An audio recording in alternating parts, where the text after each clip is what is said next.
God of War Ragnarök has been out for a little while now, and most people seem to have loved it. It seems to have done exactly what people wanted from a sequel. But now let's get into the nitty-gritty. You've been playing for a while, and you want to start taking on the really hard fights. You want to maybe up the difficulty and really go for it. One of the things you're going to need to do first, before you get too far ahead in any of those pursuits, is optimize your settings. Now thankfully this game gives us so many options, so we've got a lot to pick from here, and we found that these settings help us out the most.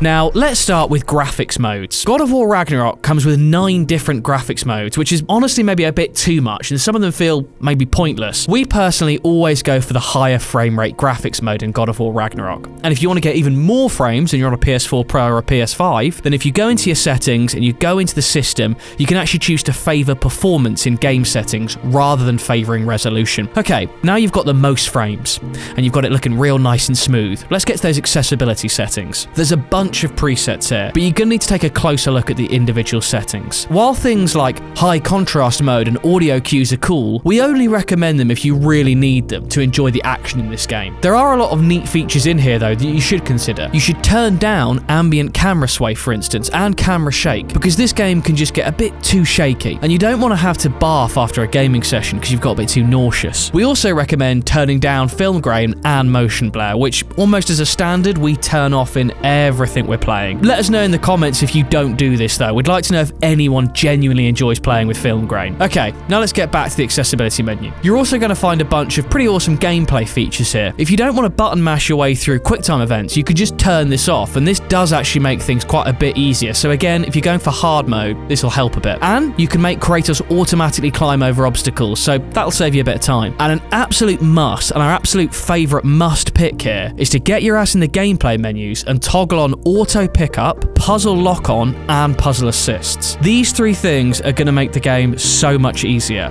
I literally can't get over the new auto pickup feature. It should be on by default, but for some reason it's not, so do make sure you turn that one on. And puzzle aim assist is also a big help here. It's key for not wanting to throw your controller at the wall when something becomes too infuriating, because the puzzles in the game are fun, but the timed ones can be just a pain in the arse. If you turn on puzzle assist, then it's going to give you a much longer time, and you're going to be able to finish the puzzle no problemo. These are our personal favourites, but you should really go through and try out your own settings. It's a very subjective thing, what feels nice to you. But what we've suggested certainly made it seem more smooth, at least to all of us. So go away, change those settings, and you'll thank yourself. And while you're going away and getting your chores done, subscribe to EarlyGame on YouTube. See you next time.